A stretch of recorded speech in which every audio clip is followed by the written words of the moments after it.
Sebelumnya kita juga mengucapkan selamat datang kepada Bapak Haji Rahmadi sebagai Ketua DPRD, Pak. Terima kasih sudah hadir pada kegiatan hari ini. Untuk selanjutnya kita lanjutkan meminta tanggapan kepada eh, Bapak Riza Rudinur ini eh, selaku banyak banyak itu ya Pak, sebagai aktivis juga, sebagai praktisi, sebagai relawan juga kebencanaan di hulu Sungai Tengah ini. Mungkin kita meminta terkait mitigasi bencana dan peningkatan ekonomi, memulihkan das-das sungai melalui penanaman yang sama kita ketahui itu sangat produktif. Mungkin kita minta tanggapan dan juga mungkin tanggapan secara umum Bapak terkait tema kita hari ini yaitu kedaulatan ekonomi dan masa depan lingkungan hidup di Hulu Sungai Tengah. Kepada Bapak Riza Rudi Nur, kita persilakan. Assalamualaikum warahmatullahi wabarakatuh. Waalaikumsalam. Salam sejahtera bagi kita semua. Pertama-tama terima kasih buat Bapak Ketua Dewan DPRD, Ketua Perwakilan Rakyat Daerah Hulu Sungai Tengah ini sudah bisa berhadir dan bergabung dengan kita, yang mana nantinya juga ini kan akan berhubungan dengan apa yang kita bicarakan.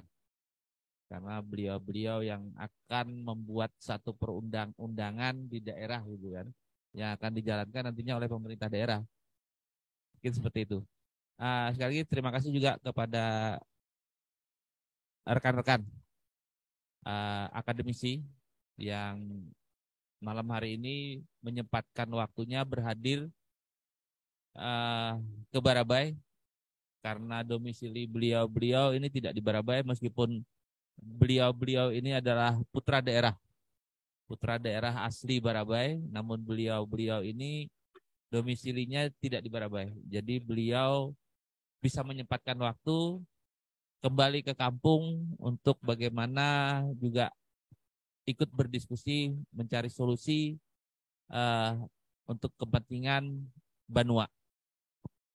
Kami juga terima kasih untuk Pak Yani selaku Sekretaris Daerah Kabupaten Hulu Sungai Tengah, yang juga bisa menyempatkan waktu pada malam hari ini ikut bergabung meskipun melalui telekonferensi atau Zoom, karena dengan kepadatan waktu beliau, ya kan, kesibukan beliau itu masih bisa menyempatkan diri untuk gabung dengan kita malam hari ini.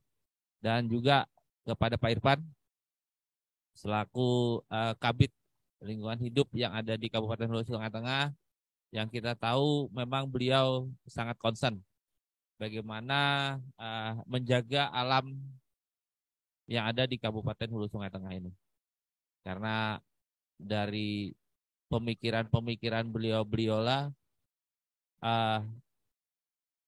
alam di Kabupaten Hulu Sungai Tengah ini bisa terpagari oleh mungkin lirikan-lirikan dari orang-orang yang mungkin ya yang bisa merusak lingkungan di Kabupaten Hulu Sungai Tengah. Dan kami juga terima kasih kepada Pak Hadi yang ini lumayan juga effortnya nih untuk turun ke Barabai. Ya kan, perlu effort yang lumayan nih. Beliau hadir ke sini karena beliau tinggal di Hinas Kanan, yang jarak tempuhnya juga lumayan. Dan itu bukan jalan yang mudah, ya Pak Adi ya. Bukan jalan yang mudah yang semulus apa yang ada di Barabai gitu kan. Tapi beliau bisa uh, menyempatkan waktu juga untuk berhadir demi untuk Banua. Dan sekali lagi kami terima kasih atas undangan kami kemarin, beliau bisa hadir di sini. Dan untuk rekan Robi juga, ini salah satu tokoh muda ya, tokoh muda di masyarakat adat yang kita sangat bangga adanya tokoh-tokoh muda yang bisa ikut berpikir, ikut menyumbang pemikiran atau ide-ide yang memang berkorelasi nantinya dengan komunitas-komunitas masyarakat adat yang ada di kawasan Pegunungan Meratus. Om Incus juga sebagai penggiat lingkungan dengan kawan-kawan penggiat lingkungan, Garimbas dan lain-lain, itu juga kami sangat terima kasih. Sehubungan dengan saya sendiri itu terkait dengan ini bicara kebencanaan. Bicara kebencanaan itu sebenarnya dari sekian banyak yang sudah pembicara tadi, ini hal yang sedihnya nih. Kayak tadi yang awal-awal perencanaan dan lain-lain gitu kan. Nah, untuk sekarang ini bicaranya masalah yang nggak enak-enaknya nih. Terkait dengan mitigasi bencana untuk Kabupaten Hulu Sungai Tengah. Kita kawan-kawan relawan itu sudah melakukan kerja dalam hal untuk pengurangan daripada resiko bencana tersebut. Karena mitigasi adalah salah satu bentuk penanganan kebencanaan yang tujuannya adalah meminimalisir daripada resiko dari bencana tersebut. Baik itu resiko material maupun nyawa. Jadi sebenarnya sangat penting sekali bagaimana kita mengelola atau memanajemen mitigasi bencana ini. Dan dalam satu bencana itu pasti akan ada banyak kerugian. Nah, kerugian-kerugian ini juga akan banyak berpengaruh pada ekonomi. Ekonomi khususnya ekonomi di daerah kita ya. Hal ini bisa terjadi contohnya dengan adanya satu bencana yang lumayan besar ya. Kalau dibandingkan dengan daerah luar mungkin Barabai ya masih lumayan lah gitu kan. Meskipun dianggap kalau Barabai untuk kota Barabai sendiri itu hal yang luar biasa. Karena baru pertama kali banjir besar seperti itu, banjir bandang yang kita alami di Barabai. Meskipun di 2013 itu pernah terjadi. Banjir bandang juga yang mengakibatkan beberapa desa juga terdampak. Khususnya di daerah kecamatan Hantakan. Itu 2013 juga terdampak. Nah, di 2021 kemarin itu sangat terdampak. Karena melingkup daripada beberapa kecamatan. Dari 2021 itu kita lihat ada 10 kecamatan dari di Kabupaten Hulu Sungai Tengah ini yang terdampak. Jadi lumayan luas cakupan daripada bencana tersebut. Nah, bagaimana mitigasi bencana ini juga bisa mempengaruhi ekonomi. Mungkin salah satunya seperti itu. Jadi dengan kita melakukan mitigasi bencana atau pengurangan risiko bencana tersebut, kita juga bisa melakukan hal untuk sekaligus peningkatan ekonomi. Dengan mungkin bisa melakukan seperti hanya yang Pak Yani bilang, kita sudah melakukan terobosan dengan melakukan penanaman pohon seperti hanya kopi yang bisa kita hasilkan kopinya untuk peningkatan ekonomi. Di samping itu juga kita bisa melakukan sedikit ikut kerja menutup lahan-lahan yang memang sudah terbuka itu tadi. Artinya kekurangan tutupan lahan tadi sedikit banyak kita juga membantu untuk melakukan penutupan-penutupan itu. Nah, mungkin dari segi bencana, kenapa akhir-akhir ini kita lihat dari 2020 sampai sekarang 2022 itu tren untuk bencana di Kabupaten Hulu Sungai Tengah ini meningkat. puncaknya adalah 2021 Januari 14 Januari 2021 pada hari Kamis. Puncaknya terjadi seperti itu. Jadi kenapa hal ini menjadi concern kita untuk melakukan mitigasi bencana. Jadi dari 2020 sampai 2022 ini tren untuk bencana di Barabai ini semakin meningkat, apalagi setelah 2021. Jadi ada traumatis dari masyarakat sekarang ketika hujan itu lumayan deras, itu masyarakat sudah mulai gelisah karena akibat trauma dari kejadian 2021. Jadi yang namanya di frekuensi radio, frekuensi orari, karena masyarakat di sini ada satu alat komunikasi yang kita bangun, itu salah satu juga inisiasi dari kawan-kawan relawan untuk membangun satu alat membangun komunikasi dengan melalui alat radio komunikasi itu untuk memberikan salah satu early warning system atau peringatan dini gitu kan, peringatan dini ke masyarakat bahwa ada hal-hal yang perlu diwaspadai sedini mungkin. Nah, mungkin seperti itu. Jadi ada beberapa alat komunikasi yang juga kita bangun, dan kawan-kawan relawan yang lain juga seperti halnya kawan-kawan NGO seperti Walhi juga sudah ada membangun juga untuk peralatan perangkat untuk komunikasi itu. Salah satunya adalah repeater yang ada di Kabupaten Hulu Sungai Tengah. Salah satunya repeater 692, terus repeater Haur Kuning yang dikelola oleh kawan-kawan Walhi dengan relawan-relawannya. Nah, sehubungan dengan peningkatan ekonomi tadi, kami berharap dengan adanya peningkatan ekonomi di masyarakat, khususnya di masyarakat komunitas yang ada di kawasan Pegunungan Meratus yang ada di Kabupaten Hulu Sungai Tengah, itu akan bisa kurangi resiko bencananya. Kenapa hal ini seperti itu? Mungkin gini, ketika masyarakat di sana ekonominya kuat, masyarakat juga bisa bertumbuh kembang dengan baik dan bisa tidak melakukan hal-hal yang memang dikhawatirkan oleh kawan-kawan kalau ekonominya kuat.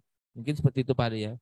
Kalau ekonomi kuat di masyarakat, itu untuk melirik kayak pertambangan, perkebunan skala besar, segala macam mungkin tidak akan terpikir kalau ekonominya kuat gitu loh kan. Ini salah satu mitigasi juga sebenarnya gitu kan. Kita memikirkan bagaimana solusinya. Karena selama ini juga kita sangat kurang enak juga ya.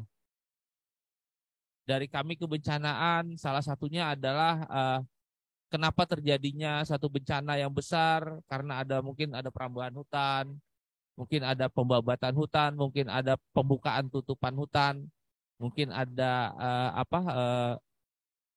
kebiasaan yang berubah. Kebiasaan yang berubah, salah contohnya adalah kebiasaan membuka ladang. Yang dulunya di masyarakat adat itu ada semacam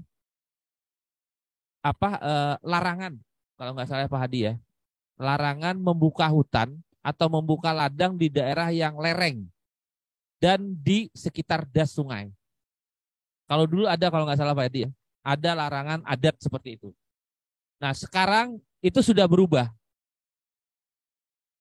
Karena kenapa? Yang berladang itu sekarang bukan hanya masyarakat adat, namun masyarakat yang di bawah ini dengan membeli lahan di daerah pegunungan, di daerah atas, dan mereka berladang di sana, membuka ladang, mungkin dengan tidak orangnya, tapi mengupah Pak ya, mengupah untuk berladang, untuk berkebun, dan karena memang wilayah-wilayah yang lereng itu harganya mungkin lebih murah Pak Hadi ya. Jadi mereka beli dan mereka buka. Nah, sehingga itu ada pergeseran budaya.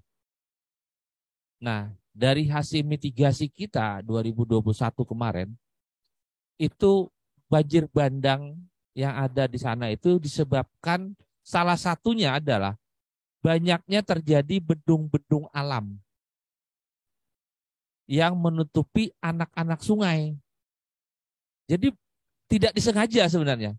Tidak disengaja anak-anak sungai itu terbendung oleh karena longsoran-longsoran yang dikira kita itu biasa-biasa saja.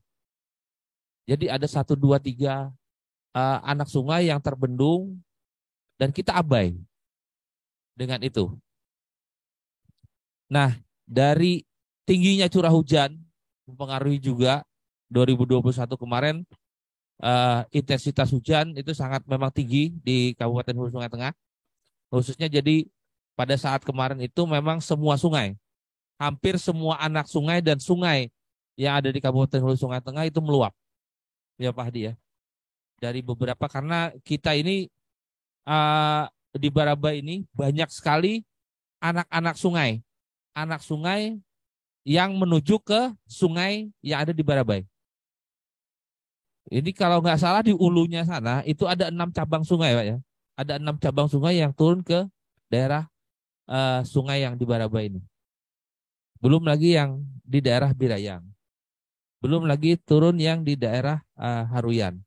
Nah, oleh karena itu Barabai ini sangat rentan terjadinya banjir. Satu hal juga Barabai kotanya itu termasuk di dalam cekungan, di tengah-tengah cekungan di wilayah Barabai ini untuk kotanya. Makanya ketika terjadi banjir yang paling parah atau yang paling terdampak pertama adalah kotanya, kota Barabainya. Nah, kota Barabai ini karakteristiknya adalah dibelah oleh sungai. Kotanya ini dibelah oleh sungai dan diapit oleh sungai. Dibelah oleh sungai Barabai, diapit oleh sungai yang ada di Birayang sana, sungai Alai, Batang Alai, dan sungai Haruyan. Nah, jadi di tengah-tengah nih, jadi sangat-sangat rentan. Dan karakteristik daripada topografi untuk Barabai juga beda sendiri dengan daerah-daerah lain.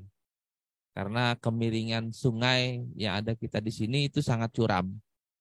Dari hasil mungkin penelitian kawan-kawan katanya dari hasil penelitian kawan-kawan yang memang berkompeten itu udah diukur dari Barabai ini sampai ke Antakan sana daerah alat itu kemiringannya itu mencapai 45 derajat. Jadi sangat curam. Dan jaraknya tidak terlalu jauh gitu kan. Sehingga terjadi bencana banjir di sana itu jarak waktunya 4-5 jam itu sampai ke kota Barabai. Kalau di gunung sana banjir meluap 4-5 jam air itu sampai ke Barabai. Itu sudah perhitungan ya Pak Haji. Mungkin Pak Haji ini lebih paham nih. Karena beliau lebih senior dengan kita. Jadi beberapa pengalaman di Barabai juga beliau mengetahui. Nah, jadi kita harapkan bagaimana kita ketemu hari ini dari hasil diskusi yang banyak itu tadi, ini sebagai orang yang mungkin terakhir ngomong ya, gitu kan. Jadi terwakili semua nih. Mungkin Pak Haji nanti sebagai salah satu tokoh masyarakat di sini juga nantinya, dan kebetulan beliau adalah ketua dewan yang nantinya juga akan membuat aturan-aturan ya Pak Haji ya, membuat aturan atau perundang-undangan khususnya di daerah yang nantinya akan dijalankan oleh pemerintah daerah, gitu kan, membuat perundang-undangan atau perda, itu kan, yang bagaimana nantinya bisa mengakomodir semua pihak, khususnya bagaimana peningkatan ekonomi di masyarakat kita, khususnya di Pegunungan Maratus sana, karena kita ini selama ini selalu menuntut orang-orang bawah ini selalu menuntut bagaimana menjaga lingkungan di daerah sana. Sementara solusi untuk mereka seperti apa? Itu loh. Dan itu hak mereka. Kita sadar, itu hak mereka. Kekayaan alam yang dijaga mereka adalah kekayaan alam mereka juga. Karena selama ini juga mereka yang menjaga. Jadi satu hal kewajaran kalau bagi saya pribadi. Satu hal kewajaran kalau mereka juga ingin menikmati itu. Menikmati hasil alamnya. Karena selama ini secara turun-temurun mereka yang menjaga. Masa tempat yang mereka jaga, yang mereka tidak bisa menikmati hasilnya? Kan gitu. Artinya kita juga terlalu naif lah kalau misalnya kita juga selalu menggaungkan, oh jaga meratus, jaga meratus. Nah kita sendiri juga tidak memikirkan bagaimana peningkatan perekonomian mereka. Artinya sangat janggal gitu kan. Kita hanya bisa menuntut tapi tidak memberikan solusi. Nah dari pemikiran-pemikiran itulah kita mencoba dengan kawan-kawan, nih yuk kita duduk sama-sama. Yuk kita berpikir sama-sama. Yuk kita bicara sama-sama. Mencari solusi terbaik. Bagaimana Banua kita ini bisa tumbuh, bisa berkembang. Baik itu secara ekonomi. Tanpa merusak alam. Tanpa merusak lingkungan. Dan itu bisa kita lewati bersama. Ini perjuangan kita memang perlu tenaga ekstra. Mungkin kata Pak Irfan tadi bilang ini perlu effort yang lumayan keras gitu ya. Ini kerja kita semua. Artinya baik pemerintah daerah, kawan-kawan di DPR, para akademisi, para relawan, pemuka-pemuka adat, pemuka agama, kawan-kawan generasi muda. Ini yuk kita sama-sama ikut memikirkan, ikut sama-sama mencari solusi yang terbaik bagaimana ke depannya Barabai ini bisa tumbuh kembang dengan tetap menjaga lingkungannya. Artinya ekonomi yang berbasis lingkungan. Itu yang kita harapkan. Jadi dari sisi kami sebagai orang-orang yang berkecimpung di kebencanaan, sangat mengharapkan sekali bencana yang terjadi kemarin itu tidak terulang kembali. Namun juga kita juga berharap agar lingkungan kita itu bisa terjaga dengan baik. Itu salah satunya adalah dengan peningkatan ekonomi di masyarakat. Mungkin seperti itu pemikiran kita. Karena dengan ekonomi di akar rumputnya kuat, otomatis menjaga dan melestarikan alam di pegunungan sana itu akan lebih kuat, Pak ya. Ya seperti Om Irfan tadi berperang, kalau perang nggak perlu makan nggak mungkin juga gitu kan. Harus perlu diisi ini gitu kan. Isinya ya tadi dengan peningkatan ekonomi. Mungkin seperti itu untuk sementara dari kami, dan mudah-mudahan apa yang kita sampaikan, apa yang ini menjadikan manfaat bagi kita semua. Assalamualaikum warahmatullahi wabarakatuh. Semangat pagi dan salam sejahtera bagi kita semua.